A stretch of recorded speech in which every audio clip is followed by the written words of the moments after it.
So, ayan mga kapyos, dahil maulan naman yung panahon malamig. So, mamami tayo, anli mami, sa maulan na panahon. So, ayan, lalagyan natin ng kalamansi for the smile ng person. So, sabayan mo kunin kumain ng mamis ng mga viewers. Ayan, focus daw niya yung yung balikan na sa bawah. Natin, kung talagang uubusin niya. So, ayan, ganyan daw ang life. Simple kasi yan ng mga delivery boy. Dahil tag-ulan, malamig ang ating panahon. Kailangan natin ng mainit na sabaw. Kaya magmami na kayo. Mura lang, sulit pa, magbusog ka na. Ayan, so ano lang yun siya, mga ka-viewers, na halaga yung 75 pesos medyo para sa atin na kukanti lang din natin kita is medyo nabigat pero okay na kasi sulit naman.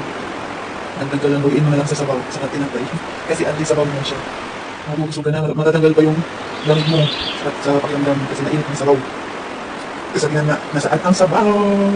Ayan, tapos lagyan din yung sili kasi para, ano din, sa atin kundi ang katawan pawisan kundi. Ang sili kasi nakatulong din sa mga talagang pakiramdam natin nilalamig tayo para maging kunti ang kaluluwa. Kung may kaluluwa pa. Okay naman. Brown paper, brown paper. Brown paper. Kasaya mo yun. Charot.